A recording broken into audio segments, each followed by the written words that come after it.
Hey, Mark Testa here in Broomfield, Colorado, Regenix headquarters with Dr. Chris Centeno, Chief Medical Officer and founder of Regenix. And today we're going to, of course, take your questions. So if you have questions, please load them up and let us know. But we were just talking off the air about a really good podcast series we've been listening to, you blogged about last week. Yeah, Bad Batch. It's by Laura Beal. I had spoken to Laura a number of different times as she did research for this podcast, and it is riveting stuff. I don't really listen to podcasts, but I listened to this one, and they're currently at 4th episode, and 6 episodes total. And I got to tell you, I'm waiting till Wednesday with bated breath before the 5th one comes out, because what is this about? This podcast is about Liveyon, which is a company that started distributing someone else's umbilical cord blood product. They claimed it was a stem cell product.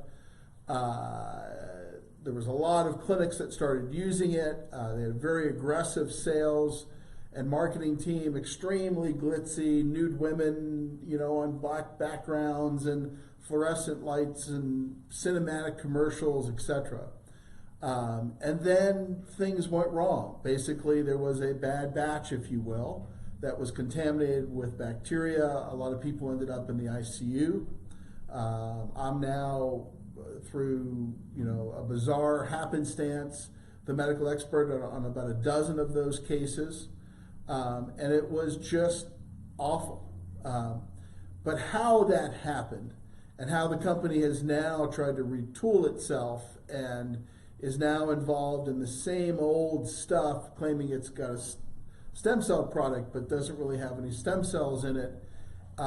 It's just a fascinating story. I mean, nothing. One of the things that was the most fascinating was that you had a guy, John Colasharon, who is the CEO of the company, who leaves a federal jail cell that he had been detained for the day for TRICARE fraud charges, and then 4 days later goes and starts Liveyon. Wow. I mean, it's just riveting stuff, and I think this next episode's going to be about some of those malpractice cases and product liability cases that Hartley Hampton, because I heard Hartley on there, is the attorney who has those cases down in Houston. So if you listen, I don't listen to podcasts, but this one's riveting. I'd really recommend it. We'll put a link. I'll have Carol put a link to the podcast so you can listen to it. But it's if you just type in Bad Batch, and it's by Wondery, Worndery, Bad Batch Wondery, it'll come right up. Yeah, it's great. Very, very compelling to continue to listen. We're going to talk about knees here shortly, but we got a question here from Simran, who had a PCL procedure 4 months ago. If I get the posterior procedure right now, will it cause my body to stop healing the CCJ ligaments and focus on the newly injected area, or would it not affect the first procedure? Probably won't affect the first procedure. And then Kevin would like to know PRP over stem cell for spine ligaments in most cases, but can a stem cell procedure possibly provide more powerful healing and be the equivalent of multiple PRP procedures? It's possible, yes. It's certainly possible that it could provide more powerful healing. Generally what we find is that with ligament procedures in the spine, there's 3 different ways to address those. There's prolotherapy, which is injecting an irritant, which causes a brief inflammatory healing and tightening response. Then you've got PRP, which sort of puts growth factors down there to kickstart an inflammatory healing response, but growth factor related. And then the third would be stem cells. So if cost is not the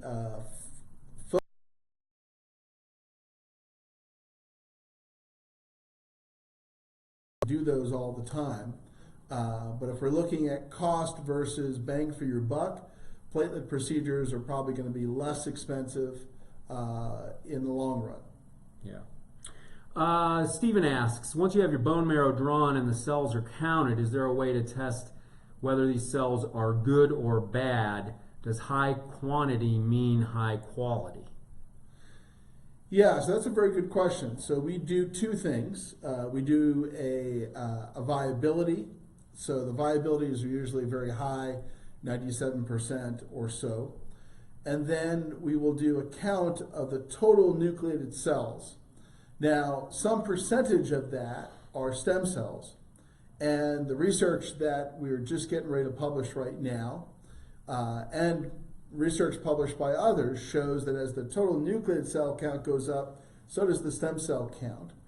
So that's good. That means that if you have a larger number of cells in the total sample, you have a larger number of stem cells, which would be a rough metric of quality for the procedure.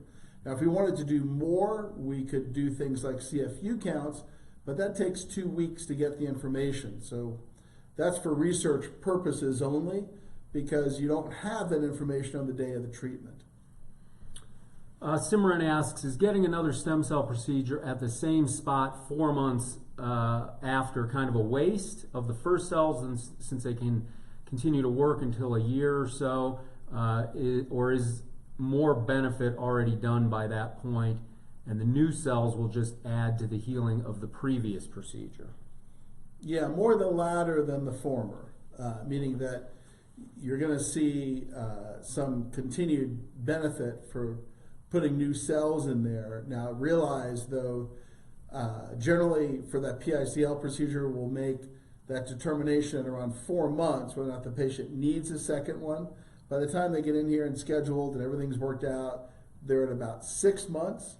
And at about 6 months, most of the effect that you're going to get, you've gotten at that point.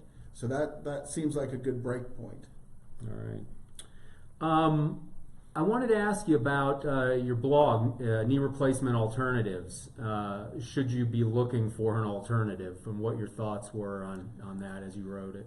Yeah, there's lots of information in there. I mean, some of the more startling stuff is that a very high percentage of patients who get knee replacements still have a lot of knee pain, meaning that in some studies it's a third of the patients who get a knee replacement still have a lot of pain, 4 to 5 out of 10. So that's kind of startling information. In addition to that, obviously it's a big procedure, so there are complications associated with it, such as increased heart attack and stroke risk right after the procedure.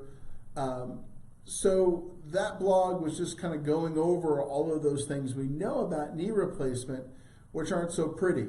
For instance, we have a randomized controlled trial that was done that shows that 3 in 4 of the patients that were in the trial did well enough with physical therapy that they didn't want to get the knee replacement. So that was really interesting. In addition to that, we also know that in that same trial, only 1 in 5 patients got 15% or more functional improvement out of that knee. Another thing from that blog that's really kind of blew me away was some of the research that shows now that we have, phone-based accelerometers that you can put on a patient to see exactly how much they're doing and what their activity levels are. What those studies showed was that nobody increases their activity level after a knee replacement. And that just blew me away, because I have talked to countless patients who have asked me, hey, I want to get a knee replacement, I want to go back to mountain climbing, or I want to go back to riding my bike, or I want to go back to running. And that's why I'm getting a knee replacement. And what those 2 studies found was that was extremely rare. Only a handful of patients were doing that. The vast majority were not having any improvement in their activity levels. So that also blew me away. Yeah, it's not the panacea. You go to sleep, get a new part, wake up, and it's all good. Yeah, it's not like going in to the shop and getting a new knee, and then you just go out and, it's like, as you know, in your car, sometimes that happens, but sometimes things are more complex, right? You replace one part, and next thing you know, 2 months later, you're back in the shop. Yeah. So I'm going to tie two questions together here. Debbie asks, can you treat herniated disc with stem cells? And sort of along the same lines, in the spine, Kevin asks if the ligamentum flavum is injected during the DDD procedure, and if you'll tell us what DDD means. Yeah. So for the first one, we generally don't use stem cells to treat a herniated disc. Normally, a platelet lysate epidural, which is taking the growth factors from the patient's own blood platelets, injected right at that spot under x-ray guidance, will eventually cause the disc or the body to resorb the disc herniation. And so that works really, really well. Now, could you use stem cells to do that? You could, and I've only done that on a few rare occasions when the disc herniation wouldn't go away with just platelets. But that platelet procedure is a fraction of the cost and a fraction of the invasiveness of a stem cell procedure. And then on the ligamentum flavum and the DDD procedure, just so everyone's on the same wavelength here. So for patients who have spinal stenosis, and that means that when you stand up, there's a ligament called ligamentum flavum that buckles and pushes into the nerves in your back, and you start to get numbness and tingling down the feet. Those patients, when they bend forward, that ligament stretches out and it pulls out of the spinal canal, and that allows them to feel better. Now that's called central canal stenosis and ligamentum flavum hypertrophy. So as part of that DDD procedure where we're injecting the entire functional spinal unit, if someone has stenosis, then yes, that ligamentum flavum should be injected. That's called a flavoplasty procedure. And the nice part about that is we've seen patients who we thought were surgical not need the big surgery for central canal stenosis. So that's really great because that particular surgery is a really big one. You've got to go in and you've got to take out bone, you've got to rip out that ligament, you make a big hole getting in there. So obviously an injection procedure that can replace that surgery is a big deal.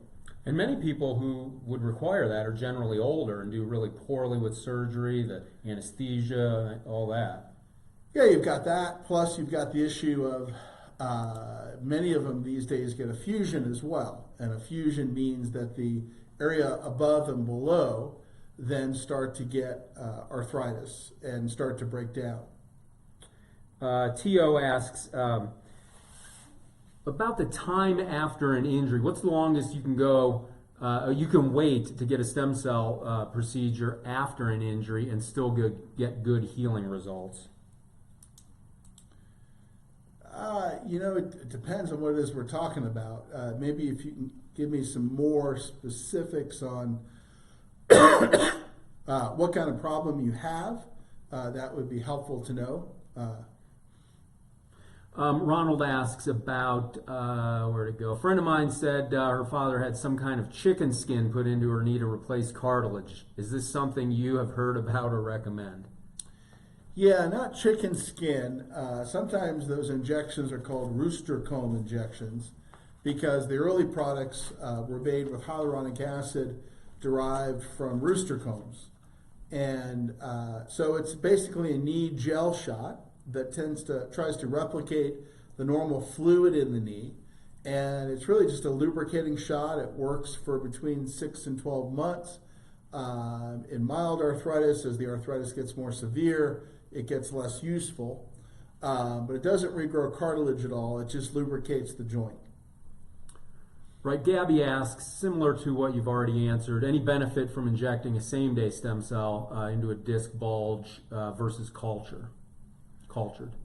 Yeah, so if it's a disc bulge and the goal is to get rid of or reduce the size of the disc bulge, that's more those cultured stem cells we use down in Grand Cayman that can be specifically treated and cultured to survive the disc and do that for the disc.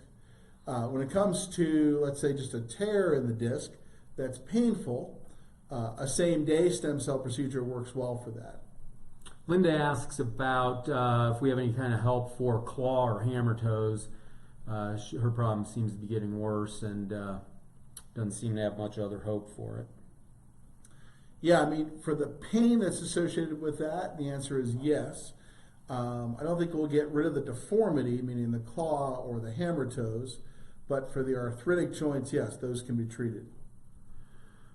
Let's see. Manuel asks, treating degenerative knee osteoarthritis, is it better to use PRP or platelet lysate? Yeah, I mean, normally for degenerative knee arthritis, we would use PRP, high-dose platelet-rich plasma, so that's your own blood platelets concentrated. And usually, if you're older, let's say middle-aged and or older, we'll go pretty high on the concentration, typically 14 times above baseline. We generally don't use platelet lysate in that scenario for that problem, unless it's being used to enhance some of the stem cell injections. Jordan asks, is rooster comb better than cortisone if you have to get something to help the pain? Yes. The problem with cortisone is that it's been shown to break down the cartilage, and that's obviously the opposite of what you want if you've got lost cartilage in your knee already with arthritis. Whereas those rooster comb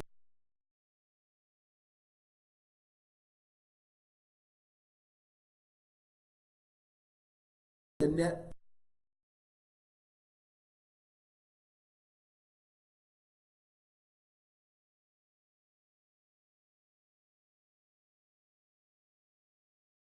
get one of those rooster comb injections.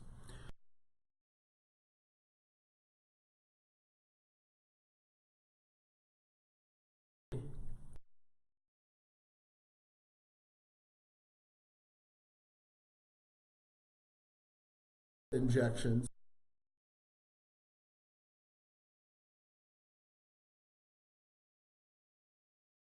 than those injections. So PRP, when compared head to rooster comb injections, outperforms those injections by quite a bit. All right, we're waiting for some questions to catch up. Another interesting post you did yesterday, recurrent knee pain after meniscus surgery is common. What about that?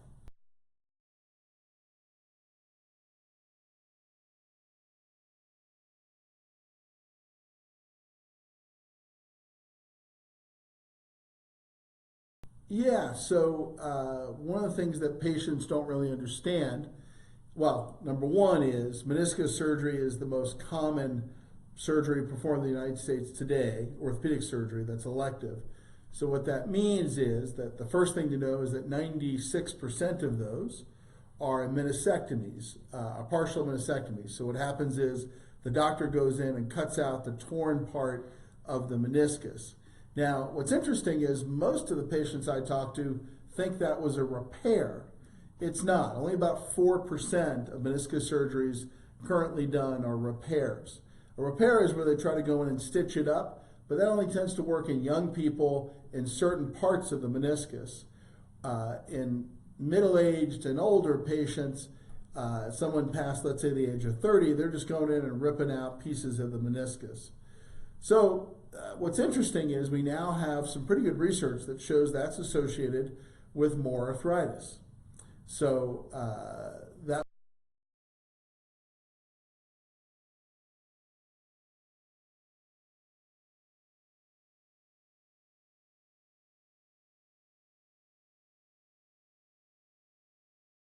also don't understand that by removing those pieces of the meniscus, they're probably making the knee worse over time.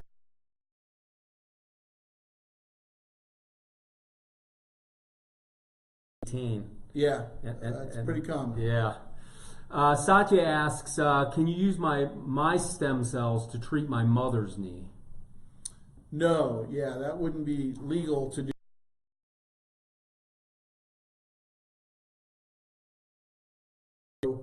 That your mother will just chew up those cells.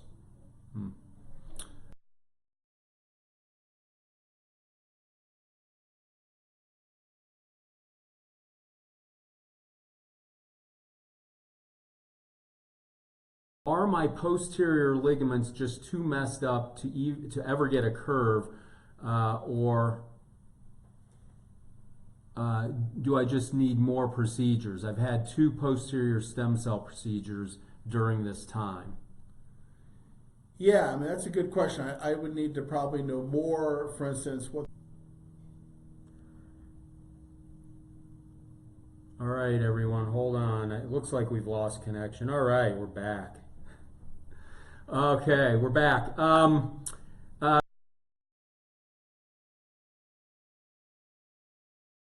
Reviewing different guests, physiotherapists, chiro surgeons, etc. Yeah, not a bad idea. I just don't know when I would do it.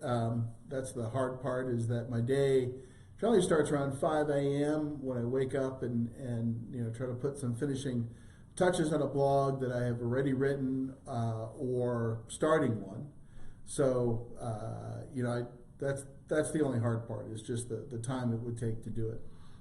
Alejandro asks, can your procedures help someone with a flat back issues? Is it possible to reverse and restore to a healthy curve in the lumbar spine in a 31-year-old patient? Yeah, so Alejandro, that's getting back to, I think, someone had just talked about curve restoration. So curve restoration, if you go on, there's a website, idealspine.com. That's a type of chiropractic where they try to get the curve back. So I try that first, and if that's not happening, then yes, we can inject those posterior ligaments in the lumbar spine to try to improve that curve as well. But I would start with that chiropractic biophysics, which is idealspine.com. Let's see. Sandra asks, can you help the ball of a hip that has arthritis? I'm dragging my leg to walk starting to affect her daily life. I'm not quite sure what you mean. When it comes to osteoarthritis of the hip or arthritis of the hip, if it's moderate to mild, then that's more of a same-day stem cell procedure. If it's more than that, then that's going to require more of the cultured cells down in Grand Cayman. And there are severities in there that we can't treat with any stem cell-based procedure. The only solution is a hip replacement. So I would need to know more. Gabby asks, how important of a role do you think the PLL, posterior longitudinal ligament, plays in reestablishing the cervical curve? If that ligament is stretched and torn, do you think that the cervical curve can still be reestablished with other posterior ligaments? Yeah, I mean, so if you think about it, you've got the muscles in the front, so that's longus capitis and longus coli, that if they're in constant spasm, that's going to pull it from a curve to straight, the neck from a curve to straight. And then you've got the ligaments in the back that could include posterior longitudinal ligament and supraspinous, interspinous ligaments that would tend to hold the curve. So the posterior longitudinal ligament can be injected, but it's a little bit more complex. You basically have to go as if you were going to do a disc injection.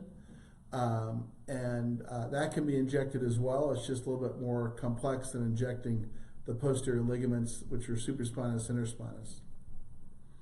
Let's see. Shelley asks, can stem cell treatment work on AVN of the shoulder with rotator cuff tear? Yes. So if you go on the blog and you type in AVN of the shoulder or AVN shoulder, you'll see some cases pop up that we've done through the years. What that requires is an intraosseous injection. So that's actually an injection into the bone under x-ray guidance, in addition to injecting the rotator cuff. So a little bit more technically demanding, but yes, we've treated patients like that.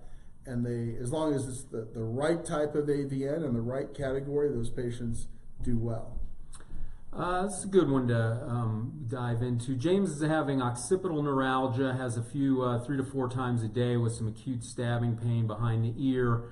Was looking into getting stem cell therapy and came upon 2 lesser therapies called PRP and exosome therapy. What are your thoughts on these? Yeah, so PRP, and what was the diagnosis again? Occipital neuralgia. When it comes to occipital neuralgia, the first thing you need to realize is we're talking about highly specific injections that are done under ultrasound guidance. So the first part is the doctor would have to place that stuff exactly around those nerves. And if we're talking about any 100 physicians out there, maybe one would have a sense of how to do that, and only 1 in 10 of those would be good at it. So that's that issue. Then you get to the next issue of what it is you inject. We see much better results with a platelet lysate. That's where the growth factors are taken from PRP, and we get rid of the platelet bodies because that's less pro-inflammatory. If you put PRP in that area, the problem is that if it's not the right kind of PRP, it can cause inflammation and scarring. So that's why we generally stay away from PRP there. And then you got exosomes, and that's just a joke at this point, meaning that there are folks out there selling exosome products. We don't have any clinical data that exosomes help anyone with any kind of nerve problem. Whereas we have, at least we've got clinical data that shows that PRP and platelet-based treatments can help nerve injuries like carpal tunnel syndrome. So exosomes are a joke right now, meaning that we have zero clinical data at all that those are helpful for any clinical condition in orthopedics or neurology. Maybe one day we will, but there's going to be a lot that gets done on developing real exosome products, not the crap you see on the market right now. And what are exosomes? You got a lot of new people tuned in tonight I haven't seen here before, and thanks for tuning in, but can you tell us a little more about those? Yeah, so the reason why I'm not at all sold on exosomes is that exosomes are what your body uses to communicate between cells.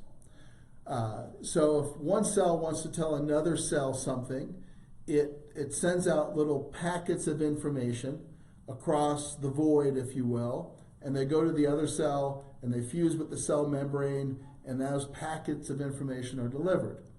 Now, every cell in your body produces exosomes and talks to every other cell in your body. So it's nothing more than, if you could call it, cell speak.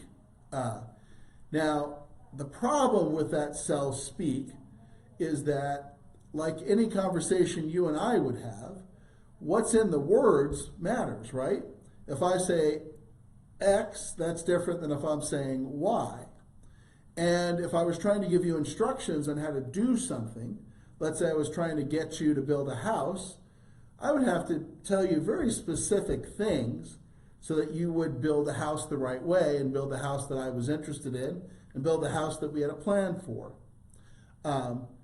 So in the same way, exosomes can be produced by stem cells as messages or commands to do certain things, but that's very environment specific. So if we wanted exosomes that would repair muscle, we'd have to have a very, very, very specific environment set up where muscle was being repaired while we got those specific muscle repair exosomes, and we then use that in a patient. That's not what's happening today when you see exosomes. Frequently what's happening is we're taking random messages from things like amniotic fluid, pulling out the exosomes and calling it good. 99% of those messages might be things involved in growing a baby, and 0% of them may be anything having to do with repairing muscle. So you kind of start to get the picture that exosomes are like the words I'm saying right now. If I don't say the right words, some of my words can build a house, some of my words could cause you to go off the road and hit a tree. So exosomes are nothing more than words that come from cells, and what's in those words matters, and right now we don't have a clue what words we're inserting into the conversation. That sounds a little scary. It is scary. We don't have any clinical data. For all we know, the exosome products on the market right now could grow a third eye in the middle of your forehead. We don't know. So I asked you about this last week, and I read up on it a little bit, and it was quite crazy. The stem cell machine, which is, I've seen now being promoted, that just apply this thing to your body and you're going to somehow get a bunch of new magical stem cells. Extracorporeal shock therapy. Yeah. So ECSWT has been around for a long, long time, literally 30 years. And this started out as a way to break up the stones in the gallbladder. So it was called lithotripsy back then. Started out in the late 1970s, early 1980s. Then about 20 years ago, we started to see some of those units being made smaller in order to treat things like plantar fasciitis. And there's a bunch of research that shows it kind of works. It's expensive to do, and it's probably not as good as a PRP injection. Now, the people that make these machines recently were able to look at the concept of, hey, man, what if we start inserting the term stem cell into this machine that's been around for 20-something years that's not selling so well because it's been replaced by actual stem cell injections or PRP injections or other things. So this is just the rebranding of a 20-some-year-old technology that goes back to a 40 or 50-some-year-old technology. And someone got the bright idea, if we called it stem cells, this machine, this dog won. So again, it goes to show you the insanity involved in the stem cell Wild West right now. A lot of people just bolting that term onto old stuff that's been sold forever. Another big one is blue-green algae, right? Blue-green algae, multi-level marketing things have been around since the 70s. And at some point, someone figured out if we called that a stem cell treatment or a stem cell activator supplement, that dog would hunt, meaning that stuff started to sell. So yes, it's shockwave therapy. It's been done forever, and it's no better now that we call it a stem cell treatment than it was in the early 1980s. Yeah, that's too bad. Don't get duped by that one. That's a new one. Stephen asks, why does better blood supply mean better healing? How much is oxygen responsible for this, or does the healing come from the platelets only? Yeah, so oxygen can have a role in that, meaning that blood supply just means that you've got adequate blood vessels in the area to bring platelets, oxygen, other cells to try to heal a problem. Now, one of the issues that we see is that many of the areas we want to treat in orthopedics are avascular or have a bad blood supply, meaning they've got no blood supply or a poor blood supply. So that's where the idea of trying to give someone IV stem cells to treat their disc is ridiculous, because the disc doesn't have a blood supply in the areas where we want to treat it. So if I put them in your blood supply out here, the likelihood that they're going to end up in your disc is slim and none, and Slim's on vacation in Texas. So then we get into the whole issue of oxygen. More oxygen is generally better for healing. So that's where you've got things like hyperbaric oxygen treatment. The problem, again, there becomes if there's no blood supply, then you can put all the oxygen in the world into someone's system, and it's not going to reach that spot. Interesting. Let's see. Someone whose name I can't read because it looks like it's from another country, and thanks for tuning in from that far. Can I get treatment of my knee ACL? It's an injury that's about 10 years old. Yes, but a lot of it depends on what's going on with that ACL. So we need to look at that ACL, MRI of that ACL to see whether it's within the range of ones we can treat. Good news is about 70% of those we can treat, but about 30% are too far gone. So we need to look at that MRI. Mm-hmm. Doug had platelets injected into his lower back, Regenex injection about 3 weeks ago. Things are going well. Wondering what the norm looks like about this time frame, and also out for the next several weeks. Yeah, Doug, it depends a little bit on the kind of treatment you had, but assuming you had more of a DDD type procedure where we're injecting around the nerves and the joints, ligaments, etc., generally what will happen is that this is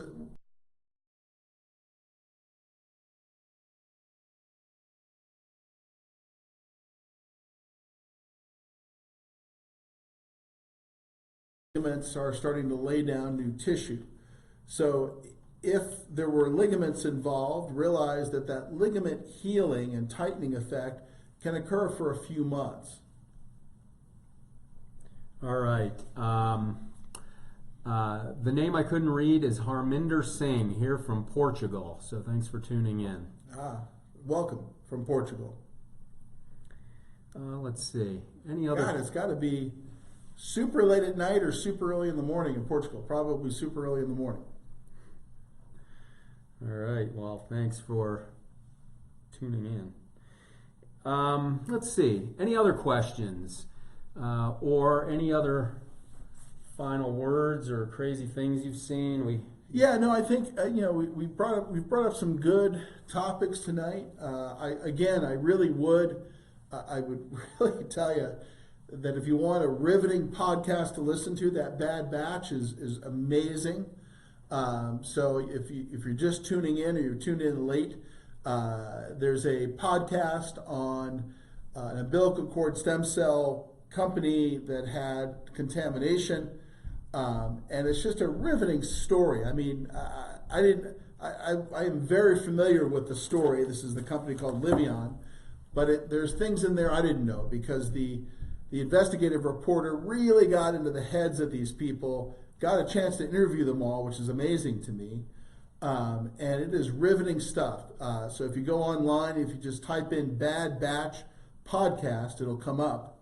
So I'd really recommend that you do that, because if you really want to understand how crazy things are out there, and you have to be really, really careful, listen to this thing. Not only is it riveting, but it is eye-opening as to how crazy things are. As an example, I think I said before, in one of the episodes, the guy goes from literally a federal prison jail cell to 4 days later getting released and starting a stem cell company. So it is riveting listening. You will be engulfed and drawn into this thing, waiting for the next one to come out, which comes at the 5th episode of 6 comes out this Wednesday. So I'd really recommend that you listen to that. It reminds me of Dallas. Remember in the 80s? Everybody couldn't wait for Dallas, the next show. Yeah, I got to tell you, Mark, I am one of those people where I'm hanging on it, because I heard Hartley Hampton talking in the promo for number 5. He's the attorney that has many of these cases of these patients that all went to the ICU because they got this umbilical cord stem cell product. And I'm just super interested to see how it all ends up and goes down. So we've got 2 more questions I'd like to take, and let me tell you, Stephen McKay, who's asked a lot of good questions, is tuning in from Ireland. Yes, we know Stephen, Mr. Living the Dream and Serving the Queen. In fact, Stephen was out here, and when he was being treated, that was his saying: "Living the dream and serving the Queen." He is.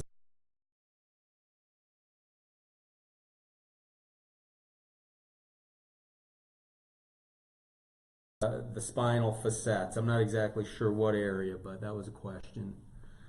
Yeah, I mean,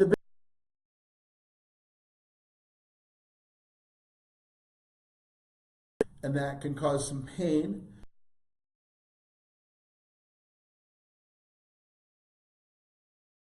That's the biggest side effect that we see. Obviously, any injection has the possibility of causing an infection, although we've not seen one yet in any injected facet joint that we've done with PRP. So it's theoretically possible, but that has not yet occurred. And Karen, I believe, I hope I got that right, it scrolled past, had the protocol in the knee and wondering Prolo SD and PRP, what to expect moving forward. So normally what happens is you'll have some acute inflammation that'll start to downregulate and go down within that first 3 to 7 days, sometimes a little bit longer. Then, generally, either the knee will generally slowly start to feel better or really won't do so till about 3 months. So that's generally what to expect. Now, there's protocols in there for what you can do when, so I'd pay attention to those protocols, week 1, week 2, week 3, week 4, et cetera, et cetera. Kim asks if we have any training courses in your clinic. Training courses. IOF, Interventional Orthopedics Foundation, has training courses. Those are both here in Colorado as well as on the East and West Coast more infrequently. So that's a good organization to look at. That's the Interventional Orthopedics Foundation. So that's interventionalorthopedics.org, O-R-G. And so that's a good place to start. When it comes to our training people, we'll certainly allow people to visit for a limited period of time, get a sense of what we're doing. And then you would need to be a Regenexx provider to get trained directly in this clinic on our specific protocols. But Interventional Orthopedics Foundation is a good place to start. Last one, Mario asked, do you need an x-ray of the spine to get treated? I only have DMX. DMX would be fine. It would serve as your x-ray. Oh, he's going to be here with Dr. Pitts tomorrow. Yeah, so the DMX is just fine. It'll serve as your x-ray. There's no need to get an additional x-ray there. All right, well, thanks so much for tuning in. As you can see, we turned our clocks back. We're not getting our light coming in from the window. We'll probably turn this around next week. So tune in next week. That's right, we just fell back. Yeah, so it's starting to look a little dark. So anything else? That's it. You guys have a great evening. Thanks so much for coming. Certainly thank you to all of the folks from Europe who showed up. We appreciate that. And I'll leave with living the dream and serving the Queen. Sounds good. Thanks.